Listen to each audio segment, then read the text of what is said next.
HPE Fireside. Well, we're looking at the topic consumption-based models driving business outcomes, digital transformation driven by everything as service. Well, for this, we're joined with our panelists. First up, Sreeji Gopinathan, Global CIO Lupin, who's joining us. Sreeji is an accomplished tech leader, experienced in working with enterprises from diverse sectors. At Lupin, he focuses on strengthening the core tech foundation and leveraging data analytics and digital to create value in terms of business outcomes. We're also joined by Vikram Kumar, Yerram, the country manager, Greenlake Cloud Services, Hewlett Packard Enterprise. Well, Vikram is a seasoned IT professional with 25 years of rich experience in diverse roles at HPE and HCL Infosystems. He comes with a strong background in solution selling, account management, alliances, and product management. This conversation is going to be moderated by Dr. Avadhut Parab, Global CIO, Wockhardt Limited. Well, the business and IT strategist he is, with over 22 plus years of experience in enterprise systems across the globe. He has a success track record to transform in the area of computer system validations of IT and OT systems and lead to zero data integrity level. Well, with this, I'd now like to welcome Sreeji, Vikram, and Dr. Avadhut to this wonderful World Cloud Show. With this, it's now time for the HPE Fireside Chat. Over to you, gentlemen. Greetings to everyone. Good morning, good afternoon, and good evening to all the viewers and listeners across the globe. I would like to thank you, Trescon, for organizing the World Cloud Show, providing all of us a great learning and understanding regarding different facets of the cloud computing. With this, let me welcome top industry veteran Sreeji, Global CIO of Lupin, and Vikram Kumar, head of Greenlake HP. So we are going to take this topic of cloud consumption based model, how it's going to drive the business outcome, what are the challenges we say, along with challenges, what opportunity organization can look at it. So we will have a quick discussion on this and take it ahead. Just to take ahead on this particular topic, we are all witnessing the cloud as one of the vehicle used by all the companies to initiate and adopt and fast tracking their digital journey. In today's digital economy, if you say enterprise depend on the effective use of technology, not just to support ongoing business, which was the earlier way, but also to drive new sources of competitive differentiation. And this is where the cloud is becoming a center focus, where we not only just as an in platform or some kind of just then computing technology, but there are a lot of services which you see. At the same time, economics is also one major point of consideration.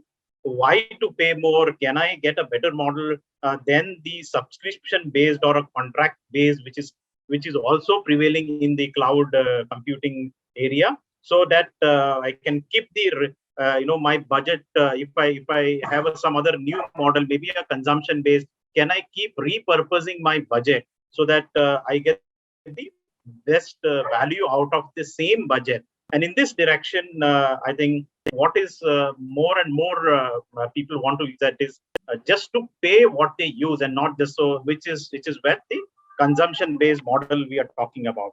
And consumption based model today, you will and all of us are experiencing in many ways. Some of us have seen cloud computing business with utility, I would say, pricing. Organization that make more as a percentage of revenue is also one of the model. Financial tech companies that makes money of transaction fees. You will see advertising technology business like Google or Facebook. You will see so the models are known to all of us. But finally, as the industry veterans, is there a way how can I use this model for my getting the value or not? So we have one of the major advantage of this, I would say, consumption-based model would be there is no renewal, unlike in subscription or my contract. There's no renewal, or if there is, it's not an event-based. Even if we want to renew the transaction, it is not an event-based. Customer success is existential. So we're all talking about customer out success and all.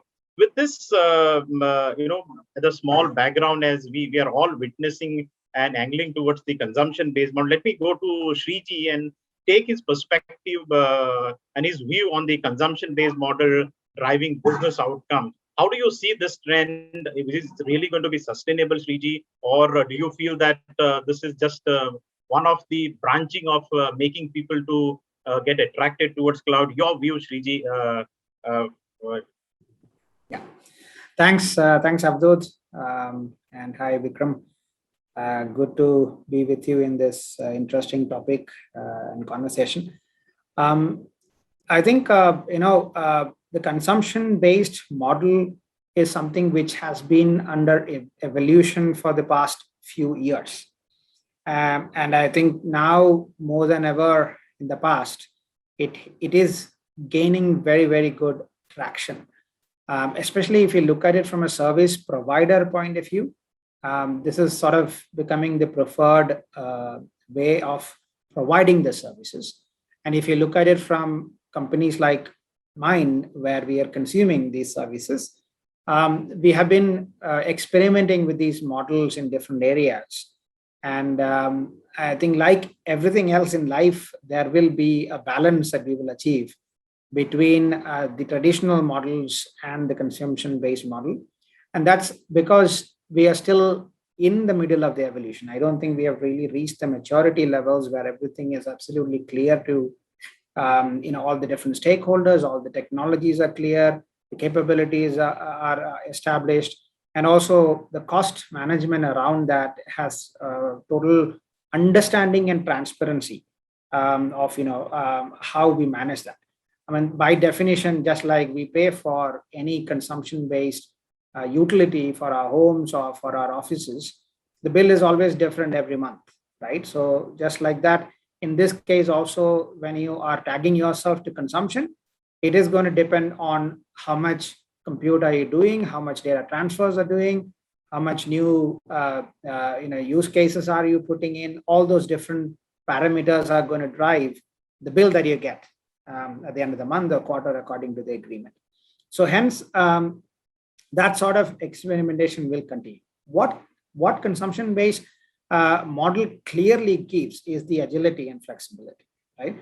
As opposed to the fixed capex or the opex models that we used to get into in the past.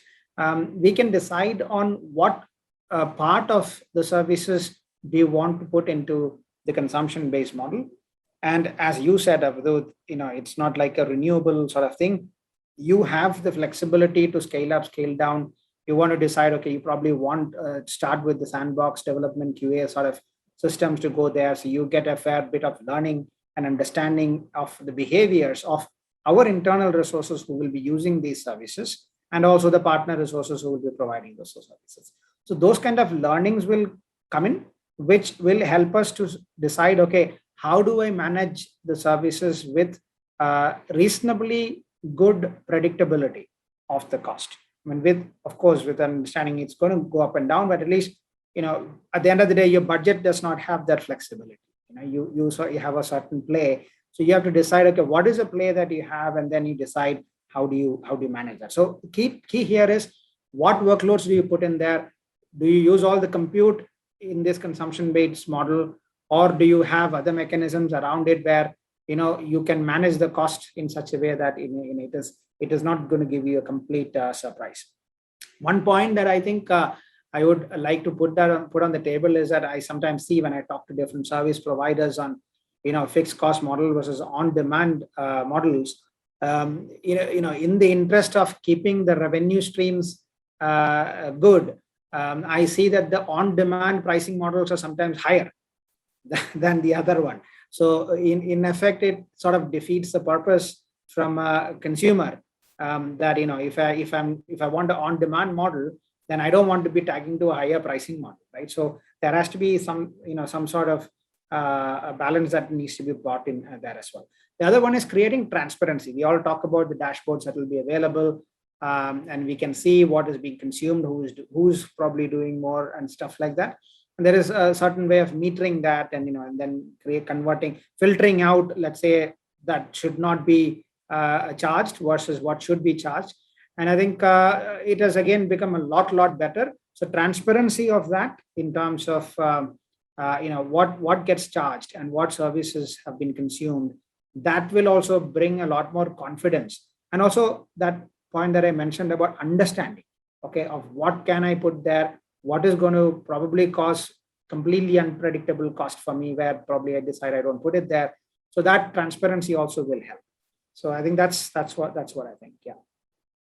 Thank you, Sri. I think you brought a very pertinent points here, and a few of these points, just let me summarize. You brought there is definitely a clarity about the model industry, but industry is still experimenting it. We are trying to experiment what load will go, what load should not go. One of the underlying concern, you said it, and this is true. I think all of us have also experienced it. On demand pricing looks little higher compared to the fixed contract or a rental part.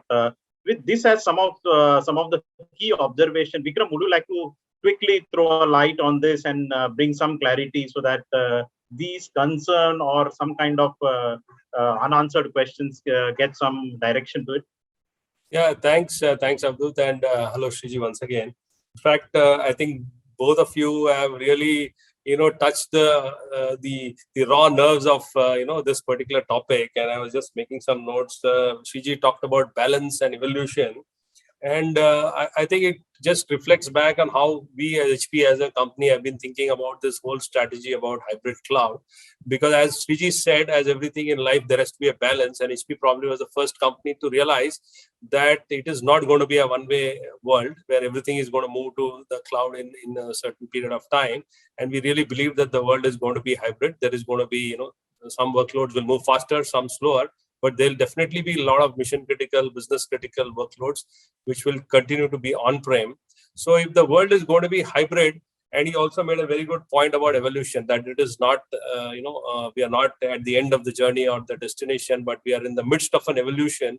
That also, goes back to the statement with Antonio made, saying that it is going to be a journey, and what experience that the customers are going to get from edge to data center to cloud, and as a service will define whether they will continue to be on-prem or off-prem. So this is I think a great opening statement by both of you, and and Sreeji also mentioned really about why companies are trying to look at as a service for their business transformation. He spoke about agility, flexibility, productivity, and transparency, and these are actually the things that customers got a taste in the public clouds, and now customers are saying, okay, whatever has to go to public cloud will go, but I have a large footprint of infrastructure, applications, and data which will continue to be in my own data center, or I will get them co-located for me in the data center provider of my choice. But at the same time, how do I get all these things in my on-prem IT also? How can you bring the cloud to my four walls? This is the question that they keep asking, and they want to have the same agility, that ability to keep growing up and down, the way Sreeji mentioned, to have the flexibility, and also some kind of metering needs to be provided, so that there is a transparency in what is getting charged for, and the predictability of cost. And these are all very pertinent points. And Avadhut and Sreeji, we are interacting with a variety of customers across different verticals, and depending on vertical to vertical, you rightly mentioned about people in fintech industry thinking, why should I pay on a reserved instance or a dedicated instance of infra? I would want to pay on transaction, because that is how my business is measured. Or if I'm a media house, where my revenue is month on month, then because I'm publishing something or I'm getting paid for ads, they are also thinking about how do I align my cost with my revenue. You also mentioned as a percentage of revenue or sales, and these are actually the drivers that customers and different industries. In fact, we have customers who are from the very traditional, automotive manufacturing kind of segment also, and they're also really thinking, how do I get predictability into my cost? And they are also looking at, infusion of money into business rather than putting into IT, because they want to really use IT as a service and not invest huge amounts of money. And they also want to have the flexibility of changing it, in a shorter period of time. Because earlier what used to happen, they used to buy equipment, and IT equipment had anywhere a life between 5 to 7 years, depending on industry to industry. And, I heard one of my CFO customers using this term called sweat the asset. So they said, we want to buy the asset and sweat it out and then refresh it. So that also means that you are stuck with old hardware for a very, very long time. So these are some of the things that we are seeing customers wanting to do. They want to definitely have the agility, the flexibility, and also have the alignment of cost with their revenues. And that is getting predictability in how they want to drive business. And it is all about outcome, So there is an outcome that IT wants to deliver to business. It could be, either customer facing or internal user based. And there is a cost attached to it, and how do they get it in the minimum lowest cost possible. And these are the trends that are really driving this whole as a service for transformation and business outcomes. Thanks, Vikram, for addressing. In fact, I just also came across one of the model of consumption is very unconventional, but including structures like connected medical devices where values are tied up to the patient's adherence to their care plan. So this particular consumption-based model is getting addressed in a different way of value creation in different industries. So it's becoming a very, very attractive model. While we are talking on this, and we are still in the midst of the pandemic, though the offices are started opening. But during the very tough period of pandemic, all of us have suddenly started getting aligned to something called indirectly or directly or unknowingly, everything as a service, whether remote as a service, maybe communication as a service. So that trend has started, and even the non-IT team started speaking about this kind of language. Whether a company was falling short of some kind of desktop, laptop, whether desktop is a service, can I opt it? And everything started, and this is another model which is evolving. So Sreeji, and quickly, both of you, I would like to put this question to you: Is this a core part of a digital transformation? Is this as everything as a service is going to drive a digital transformation base, or this is just kind of some kind of circumstantial or situational wind? What do you think about this? No, I think we are. I heard in few discussions and articles that I've been reading, even digital transformation as a service. So I think we are moving one step further upward from everything as a service to digital transformation as a service. So I think yes, whether you talk about the infrastructure, whether you talk about the platform, whether you talk about the software, this has been also, as we said, has been changing quite rapidly on how these services are being delivered, and now with the huge shift that has happened in organizations during this last year and a half, where everything got dependent on digital services, beyond the end user services that has been that saw the huge shift in the core functional aspects. Also, business wants to go and look at what can we do in terms of leveraging the data that is there and using advanced techniques, analytics techniques, to see what kind of impact can that bring to the business. However, when we say this, we need to keep in mind that 3 or 4 out of 5 digital transformation initiatives even today fail, right? And I think that is multiple reasons. One is, as Vikram said earlier, it might start in a pocket of the organization, maybe driven by IT, or maybe driven by somebody who is passionate about this in the organization, without having the full sponsorship of the leadership, as well as buy-in from the different key stakeholders in terms of going after this and making it happen. So we can bring all these together as a service to show them the value of what can it actually do for the particular business process or initiative that we are talking about, to help bring that buy-in and then then we are on a level platform as far as all the different stakeholders are concerned, and that then puts on a good pedestal to look at what can we achieve. So here, if you really look at why would I, as a consumer, again look at this everything as a service model, is my company, the focus has to be on making quality medicines day in and day out, doing quality research and development day in and day out, and making sure the procurement and other aspects around that machine and the distribution of the products function like in a seamless manner. That is the core expertise of the company that I am representing.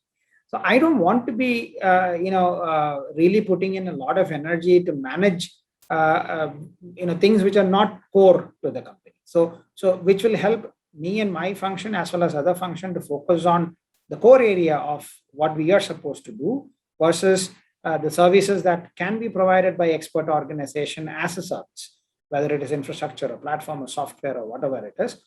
And that's why I would look at it. Now, when I come to the point that I was talking about digital transformation as a service, it has to be a combined effort, because we all know, data as by itself is not going to do anything for us.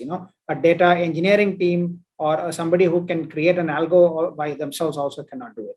There has to be somebody who understands the data and being able to translate. There has to be somebody who understands the functional aspects and use the mathematical and statistical techniques from a functional angle to achieve the transformation that we are talking about. So if I want to improve the yield of a line, or if I want to do a connected care to a patient, I need people who understand that functional domain to be fully part of this and driving that aspect. And hence, digital transformation as a service, I will have an equal play in it, but the infrastructure and other service components, I would expect the service providers to provide. So I think it's something which is going to emerge as a bigger area as we see. And if I'm right, it's growing at a 20-25% CAGR year-on-year basis, something like 300 to 400 billion market that we will hit by 2025 or so.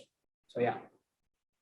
Thank you, Sri. I think the future is good. Vikram, your view on the same as a provider, and I'm sure HP also is looking into the direction which we are already there. What do you think is everything as a service is a way forward, as what she said? Yeah, actually, this is in fact for us within HP also, we are also transforming, and our CEO Antonio has already announced to the street that we will become edge to cloud as a service company. So I think we've been a traditional technology provider for many years now, and we are also transforming ourselves to align with what our customers want. And I think Sreeji mentioned one very important thing about how the success rate in digital transformations is, and I think that is where we are really getting demands from our customers that hey, I want to do this digital transformation initiative, which is either customer facing or internal operation optimization kind of a project, and I really don't know how successful we will be or how much time it will take. So we want to really not invest much into it. We want to start small, and as the adoption of that particular transformation initiative picks up pace or becomes pan organization and picks up speed, that is when we really want to put the money in, and that is the kind of initiatives that are really driving the as a service model. And also what is happening out there is even traditional companies are really looking at very innovative models, because I'm just trying to think about the kind of customers we're handling. Whether you are a traditional telco provider and you look at the kind of business they are into, they need to invest thousands of crores into building the network and putting the setup, and then their revenues are month on month, right? So either they have prepaid or postpaid connections, and recently I think banking has always been changing, because the wallet providers and the fintechs have been really challenging the banking domain now. By providing very efficient and very fast services, right? I'm sure all of us use any form of GPay or Paytm. So they've been challenging. And recently, what I saw in couple of ads by couple of banks, now they are questioning if bank is taking a EMI from you month-on-month basis, why they should pay interest to you quarterly. They should also pay interest to you quarterly. So it is going to be a matter of time. It is not going to be two banks. You and me as a customer will go and tell our bank, no, boss, you better pay me interest on a month-on-month basis. So I think it is everything is going to get aligned with what your inflow is and what your outflow is. I think that is going to be the key thing. And whatever business initiative you are going to drive, and what is the outcome that is going to be expected, both in terms of measurable outcomes in terms of financials, and also whatever is the outflow in terms of cost. I think these are very, very real discussions as we speak, and every day we come back with a new problem statement that this customer wants this kind of model. So every day we come out with different kind of models. Like, I'll give you an example. We were just talking to one healthcare provider, hospital, and everything in their mind is bed. And you are in pharma industry, both of you are veterans. You see the mentality of the hospital. They call themselves a 200, 500 bed hospital. Everything is billing around everything is around billing, right? How do you get the bill from the lab? How do you get the bill from the diagnostic center? How do you get the bill from the pharmacy? So the patient gets the best experience, and when he's getting discharged, everything is definitely charged to the patient. Nothing gets free. But where is the question of healthcare at the center of it, right? Hospital is supposed to be patient centric first, and then everything follows. So for them, everything is calculation. They don't want to worry about how much server, compute, storage they are buying. They will say, how much will we have to pay on a per bed, on a per month basis. This is the kind of discussion we are having. So we are also coming back with, different kinds of innovative requests from customers, which we need to model and, then put it back to them. Yes, thank you. Very interesting, Vikram. And, we both are in pharma. We also know how medicines also is getting customized to closer. People forget to take medicine morning, afternoon, in the evening. So we also now pharma industry has evolved some kind of customization. You take in the morning and it will be delayed release in the body, and you don't have to take a medicine afternoon or evening. So the medicine itself will get released during that interval of the time. So we are also customizing. Since you brought the topic of the pharma industry, the one question to you, because we are highly regulated industry, whether it is India FDA or overseas, wherever we market it. By design and because of this high risk element, pharma industry is a little behind, or we're not taking that leap into a cloud for some reason. And cloud embracement for the company is slow for the core part. When I say core, means operations, whether manufacturing, quality, research, it will still remain within the four wall. With that being one of the challenge of the industry, for that matter, any of the closely regulated industry, how do you feel HP can bring in some kind of, some similar of a cloud experience while we remain in the four wall of company, our own data center, but yet we, don't get into a capex, huge investment, but we still address this issue and get ourselves comfortable for a leap to go really to the cloud. Vikram, if you can throw some light on this. Yeah, absolutely. Thanks, Avadhut, for asking this question. We at HP, came out with the offering around what we call as Greenlake Cloud Services. It's a cloud that comes to you, and I think you have used the right words. In fact, one of my customers also used the same term. He said, I want the cloud within my four walls of my data center. Okay. So I think if that is the expectation, and I really understand, and both of you are from pharma. Pharma is very, very heavily regulated. And number two, also, all the large pharma companies in India are, huge exporters. They are getting huge revenues from exports to various countries, US and Europe and all. And they have to comply to a lot of those regulations of those local countries also. And so how do they meet the business need of providing agility, flexibility, and predictability of cost? Number one. And number two, at the same time, comply with all the regulatory framework and compliance that demand. So, in fact, some of those regulators may even want to know what is the physical security that you have to your access, where your data is stored in the particular rack, and, all kind of, checklists are there. And this could also be common in other heavily regulated industry like banking and financial services, where they really, think that, they are dealing with high value transactions, and it is money that is flowing in the form of electronic transactions.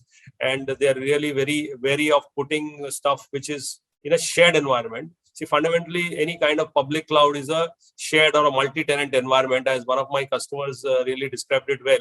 He's saying that, earlier we used to have houses in villages, and Avadhut, you are in your native place in Goa, so you might have an independent house, right? And the next house might be, a few meters away. But in places like where we are living in Mumbai, it's all apartments, right? We can hear what the neighbor is talking. But, in a public cloud, it is like having glass doors and windows and walls. I may not be able to hear much or see much, but I can definitely see what's happening on the other side, right? It's multi-tenant, so people are carving from the same systems instances and serving it to multiple customers. So and definitely this is a practical requirement for the customers. They really want to have the same agility, flexibility, predictability, and transparency, and only pay for what they are consuming. I think that is the key. Only pay for what they are consuming, but within the four walls of their data center. And I think in the form of Greenlake, we are just not offering only infrastructure, which is computer storage. As Sreeji rightly mentioned, any digital transformation is just not hardware, right? There will be a whole stack of software. If you have to buy a perpetual license for the entire stack of software, and later you decide that this is not the right stack for me, I want to do something else, then you already have a sunk cost. So we are offering the entire workload or the outcome as a service, which includes the whole hardware platform, the software stack which is required for it, along with the requisite services, so that the customer only consumes it and really doesn't worry about how it is going to work and what he has to drive within the organization, but focus more on the transformation. And in a very transparent manner, they are able to know what. And the key, we always suggest to our customers, unlike capital purchase where vendors go and say, if you need 5, you buy 10, I will give you more discount. Here we say, if you need 5, please buy. Please sign up only for 4, because we will give you the flexibility to scale up. So don't buy 5, please buy 4. We will give you the flexibility. If you need 5 at any point in time, that will be available to you, but please sign up for only 4. So we are really telling the customers to start small, figure out, what is working, what is not working, and, how it is driving the initiative within their organization. And then, really expand. And Sreeji was right in his statement that, the growth in these areas is going to be anywhere between 20 to 25% CAGR going forward. And there's a huge market, and, it is just left to the imagination of our customers and, your customers to come out with a requirement. And then, we all need to, service and end of the day, service our customers, right? Thanks, Vikram. I hope this will bring a good boost to pharma industry. Before we close, we are in the last leg of our 3-4 minutes. Sreeji, just wanted your view while we are taking a big leap into digital transformation. How critical the cybersecurity is, and how do we really take care while we are taking leap? We don't put our organization at risk, and also take cybersecurity as one of the inclusive approach towards that. Yeah. No, yeah, I mean, compliance and cybersecurity are, I think it's something which is extremely foundational, very, very important for us. And when we talk about in this context, everything as a service or a hybrid cloud kind of setup, it again becomes more pronounced because, as I said earlier, there are different applications sitting in different parts of the cloud versus on-prem, etc. How do you manage all the different data movements, potential perimeter risks, application risks, device risks? Extremely, extremely crucial. And here also, I think it is also not possible for any organization to have all the skills built in-house or provided from in-house. So again, it comes to the point where we have to take services wherever needed. But we're really understanding not just the application level or a particular infrastructure level, but all the integration related complexity as well. And now when we talk about hybrid cloud, I mean, actually in our organization, we used to have multiple clouds earlier, but then we came to only one cloud because technical skills to be able to manage this multiple cloud itself was tough. So you really needed, double the organization to do that. So if we're now talking about getting this as a service, then we can have that minimal layer in the organization, but then we can also use the best features from the different cloud providers. And where here Vikram was talking about bringing that cloud into our four walls, as he also said, then managing that capability needs within the organization also becomes a lot more easier. So cybersecurity, there is a huge focus, huge investment going on, and it's a cat and mouse game, as I've always said. It's a daily game. There are multiple triggers that we keep a tab on, and there is multiple layers of security that we have, and which again keeps evolving on a daily basis. And we are also having multiple layers of teams inside and outside who are backing each other up to make sure that both the data security, data privacy, and making sure the processes and the business has a continuity on a daily basis. Now, here again, one other complexity that will come in this scenario that we are talking about is even if we move a lot of workloads into a hybrid cloud kind of setup, there will be a bunch of legacy applications which possibly cannot because of the limitations of those applications itself. And that's probably where we could also look at this concept of bringing the cloud experience into our data center, where the native apps potentially with some modifications could also start giving that kind of experience to our to our stakeholders. So I think it's extremely important that whenever we go into this journey, understanding of the perimeter, understanding of the network, understanding of what each application is demanding from a network and security design, and then thoroughly taking a look at it before we put it into production. Thank you, Sri, for a very comprehensive look. I think we are end of a session. Just before a quick 30-second question for everyone who are going to be listening us, can take away from this particular session one liner from each one of you, a takeaway for our listeners. I can start with Sri. No, so I think like any new area that you tread into, you always try out and then you learn, and that's how you decide what is the right strategy and moves that you will make. So I would advise anybody who's listening and is looking to make an entry, or maybe has made an entry now are looking to scale, test it out.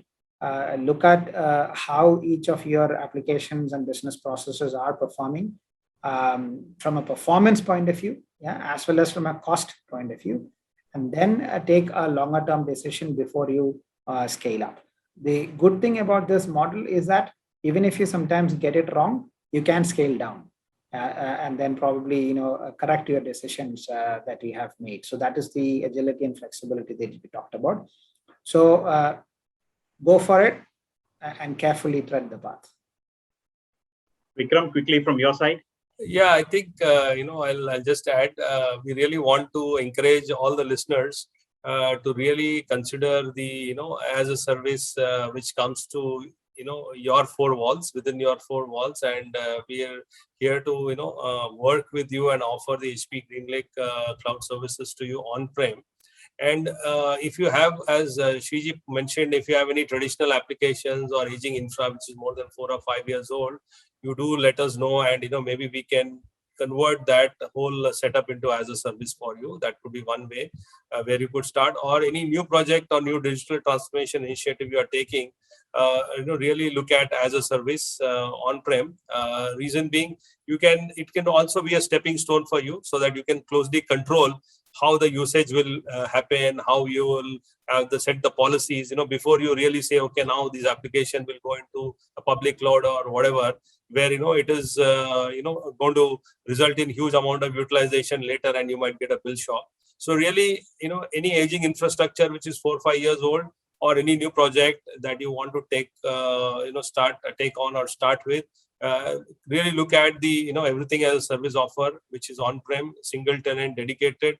You have the choice of selecting the entire building blocks, and we can make a customized solution for you, which is fully compliant with the security posture and the regulatory framework of your organization. Thank you, Vikram. Thank you, Sreeji and Vikram, for a wonderful insight into the topic. I'm sure the listeners would have enjoyed a lot in that, and bringing the agility, the clarity, and in the space of security. I think this is one of the good offering which is going to come from HP of the Greenlake, where all of us who has some kind of internal inertia or time to go to cloud, we can always try get the experience of it and see how we can add a value to the business on the faster track. So thank you so much once again for sharing and be present in this particular session. Thank you. Yeah. Thanks a lot, Avadhut. Thank you very much. Thanks a lot. Thank you. Thank you so much, gentlemen, on the HP Fireside chat, which was on consumption-based models driving business outcomes, digital transformation driven by everything as a service.